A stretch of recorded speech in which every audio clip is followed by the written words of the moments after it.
I'm so excited about your next speaker. I've been talking to her backstage. It turns out that we were working on foreign policy issues together when she worked in the Senate on the Foreign Relations Committee and I worked at the United Nations.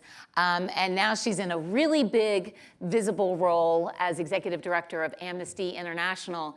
And it was interesting to me because Amnesty International has long shown a spotlight not only on human rights issues around the world, but even here in the United States. And that's pretty controversial. Even the best intentioned people here in the US don't mind talking about some of the human rights and civil rights problems that go on in the rest of the world, but it's pretty difficult for them to hear it when it's in our own country. And so when I was at the State Department as a reporter for ABC News, and Amnesty International would come out with their list of human rights abusers, and the US would be on the list for some of those things, it didn't sit well with a lot of people. They really speak truth to power, and I'm so glad she's here today to speak that truth to you and to share with you what you all can do and how you can do it better. So please welcome our next speaker, Margaret Huang.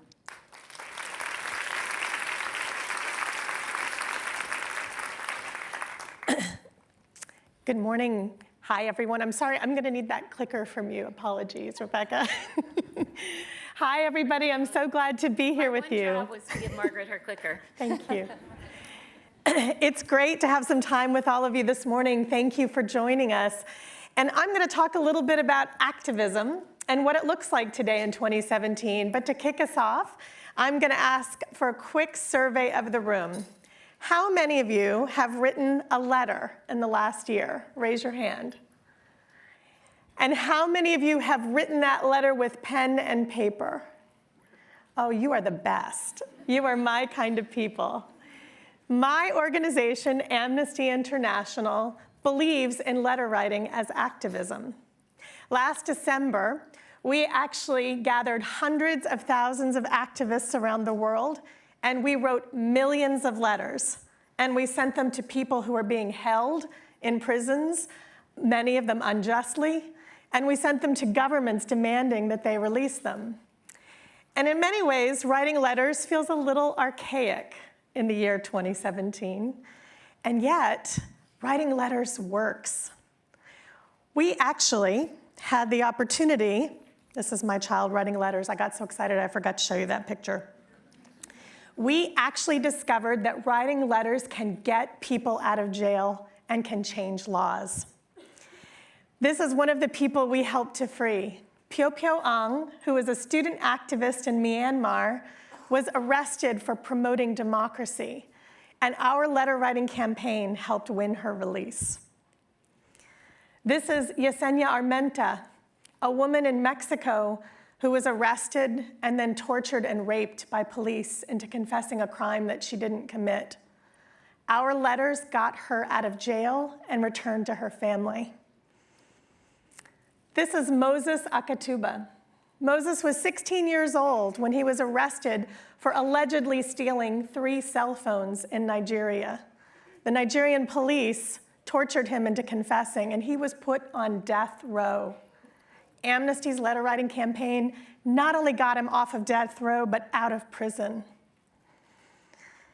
And this, right here at home, is Albert Woodfox. Albert had the incredible experience of being the person longest serving solitary confinement here in the US. He was in solitary confinement in Angola Penitentiary in Louisiana for more than 40 years. And Amnesty's letter writing campaign won his release last year in February on his 69th birthday. And it's not just individual cases that letters can help. We also sent hundreds of thousands of letters to the government of Burkina Faso, and they agreed, because of that campaign, to change their laws out forbidding child marriage. And they have started a public education campaign across the country to teach people why it's important that girls stay in school and not get married before the age of 18. So letter writing is one option for activism, but it's not the only one. And there are 3 lessons that I want you to take away from today about what activism looks like in 2017. The first is that everyone's activism looks different. Yours might be very different from mine, and that's great. The second lesson is that activism is more than a hobby. It's a cause, and you have to think about it as an opportunity for a cause. And third, activism is more important today than ever because our rights here and around the world are at risk. So let's talk a little bit about what activism looks like, particularly for your generation, millennials. A survey last year discovered that most of you don't like outdoor demonstrations. In fact, only 4% of people said that they did. But I'm betting that that percentage might have changed in a 2017 survey. Unfortunately, we don't have those results yet. But we also learned that millennials consider themselves to be activists. More than 50% of you identify as an activist when asked. And I think the most important thing about millennials is that you see yourselves maybe not like the activists of previous generations, but as everyday change makers, people who are committed to making their lives, their communities better. So, how do activists get involved? Well, as I said, it looks different for each person. One activist might write letters. Another one might go online to the amnestyusa.org website, where you can find several online actions that you can take right now to stand up for human rights. Other activists might host events, local events in their community. You just heard a great panel about local activism. Well, Amnesty activists do similar things. They might, for example, host a refugee family to come and talk about their experience, what it was like to flee the violence and civil conflict in their countries, and why communities across the United States have to stand up and welcome refugees through city council resolutions, through community action to make new members of our community feel welcome. Oops, I went the wrong direction. And then there are some activists who want to go even deeper. We have activists who serve as our country specialists. That means that they might choose a particular country and follow everything about that country and its record on human rights.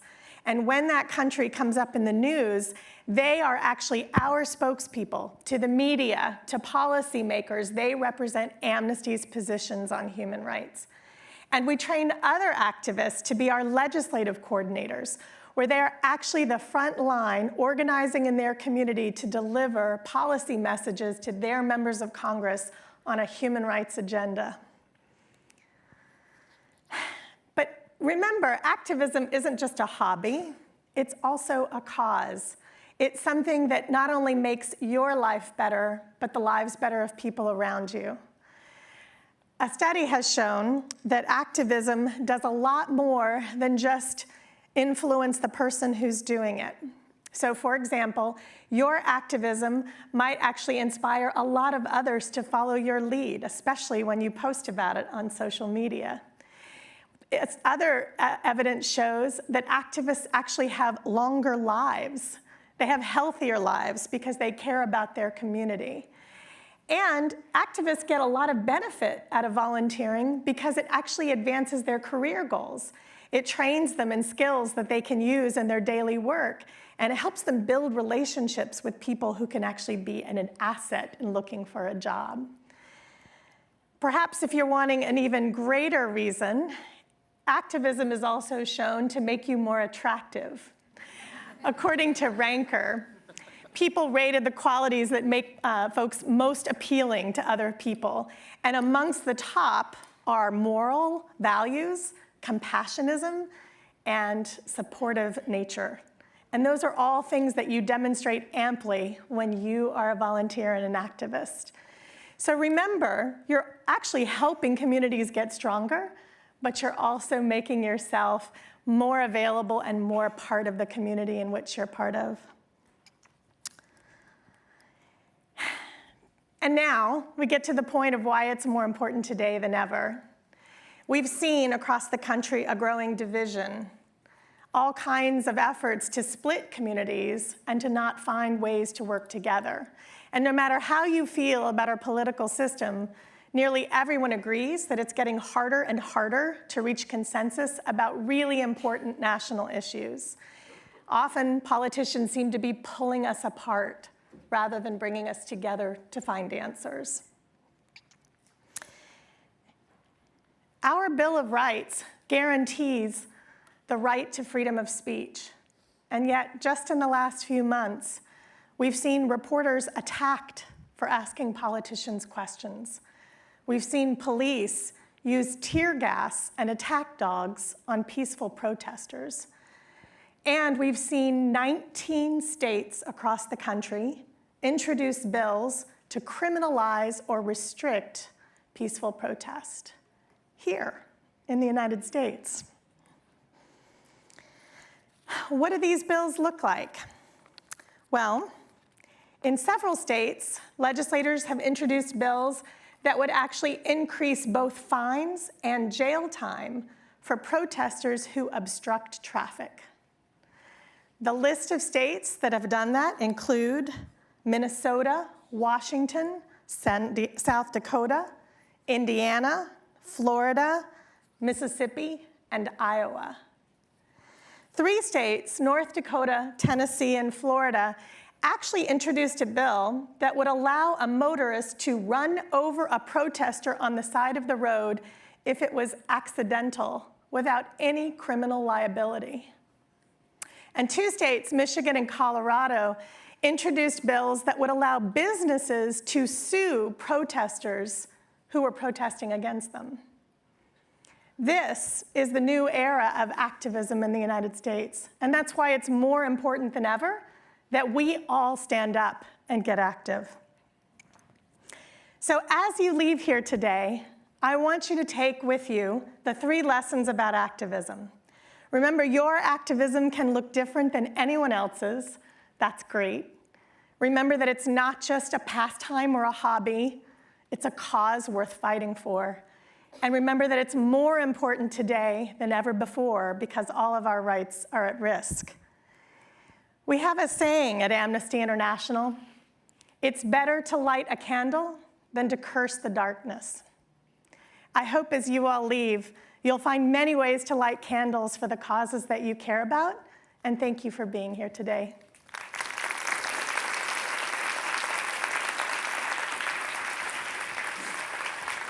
Okay, not only was that wonderful, but now I'm even a bigger fan of Margaret's because I have to say, in all my years of journalism, I've worked with many of the greats, including one of the real greats of our generation, Andrea Mitchell of NBC News, who is not afraid of asking any tough questions. She kind of leads the way. And Andrea and I were discussing recently, we're not surprised when journalists are attacked, but we're pleasantly surprised now that anyone cares. So thank you, Margaret, for caring, because there's a lot of tough questions that the media have to ask themselves and have to ask others. And if we don't have that transparency, we've got nothing. So I'm glad to hear that. Margaret, there's so many things I want to ask you about because I'm surprised you're even here. Executive Director of Amnesty International is a pretty big job. She's got to save the whole world. But you and I talked about how you all have always done it at the grassroots level. You've always done it both in the United States and around the world.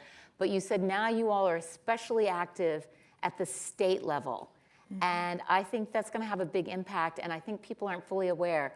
So teach this audience what that means to not just try and do something at a bigger scale, but take it to a smaller scale to have a bigger impact. That's great. Thank you. 2 years ago, gosh, no, almost 3 years ago, Amnesty sent human rights observers to Ferguson. And we went because we were hearing the reports of attacks on journalists who were covering the protests there, but also we were seeing an incredibly violent response from the police to the peaceful protests that were happening. So we wanted to have human rights observers on the ground who could try to see whether police were following the rules that they were supposed to and that protesters were abiding by the rules that they had.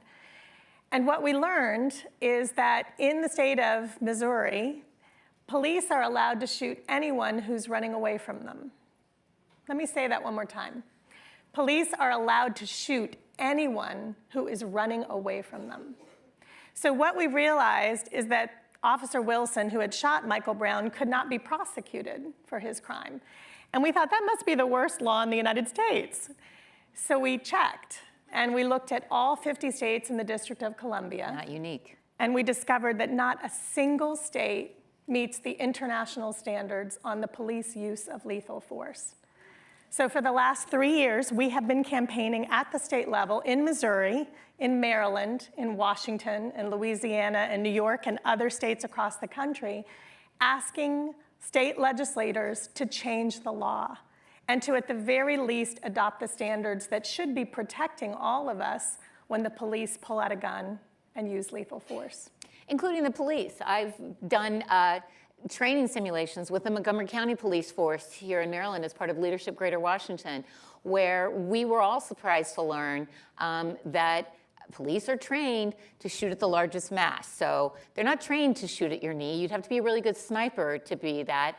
And so if the law is fire back, fire at anyone attacking you, the police need some of those protections too. Well, kudos, Margaret. I was really excited when you talked about the letter writing campaign, and our top 2 vote-getting questions are both about that.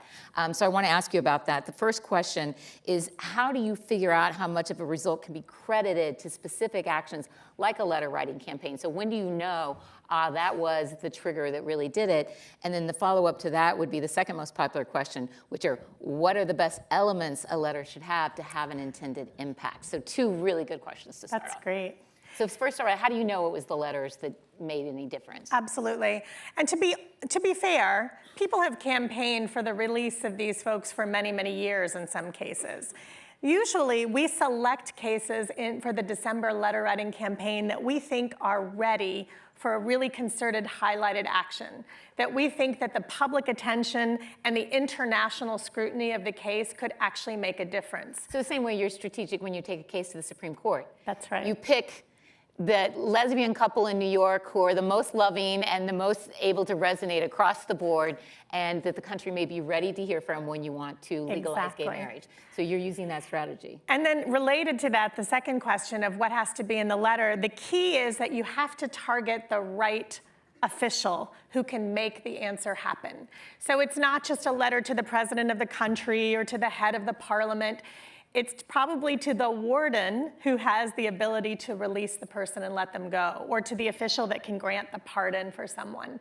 So making sure that there's real clarity around who you're targeting, that you're sending the letter directly to them, and that you're asking exactly for what you want. And then it's great for them to see the people who sign these letters from all around the world, because they know it's not just a few people sitting in one place, it's actually hundreds of thousands of people. Now listen, if there's any one thing that we can reverse mentor here to the age group who's teaching us about technology, I can't tell you how much I was jumping up and down when she told you this, because listen, when I worked in the Senate, I was one of those writing the worst trade agreement ever negotiated, according to President Trump. I helped write NAFTA on the Senate Finance Committee. And I heard from all kinds of business leaders in my senator's home state of Oklahoma who cared about this. And a lot of them just felt like I should follow their lead because they were the biggest business in Oklahoma, and so the numbers should resonate. But my boss was a free trader. I believe in free trade. We weren't going to write protectionist legislation simply to do it to protect one industry in Oklahoma when we knew that overall there could be more jobs created than lost. But there were going to be pain points. It was when I got, and he sent it to me, he found out my name, he knew that I was the person on staff. That's a real trick when you figure out who the member of Congress is working on that issue. And then the real trick, figure out the name of their staff person who handles that issue, and you'll really get attention if you send it to their attention. And I got a letter. I heard a lot from our glass manufacturers in Oklahoma. There was a glass factory that was going to be a big loser in NAFTA. And it was when I got a handwritten, not a postcard that was a form. This is where I'm saying to you, it's snail mail may be anathema to you, but there is something that Margaret's saying to put the pen to paper, because it was when I got that handwritten note from the guy who owned the sun tanning salon and said, our community of Sapulpa, Oklahoma will be destroyed if this factory goes out of business, and it will go out of business with NAFTA. And I thought, I have to save this town. And it was because this guy from the tanning salon told me this matters, and he took the time. So you're so right on that, and I'm so glad that you're teaching everyone that. So it is pen to paper. It's not always the fastest, but it's the one where we know you took the time and that you really do care. Okay, so a lot of people are asking about, in the Portland protest last week, conservative activists said that their racial slurs were free speech. I'm a big believer in free speech of the media. You might not always like what you hear, but you need to hear it. What was your reaction to conservatives who say we should be allowed to say even the worst kinds of things? So Amnesty absolutely supports everyone's right to speak freely, but we will also criticize speech that violates certain people's human rights, and that would be this particular case.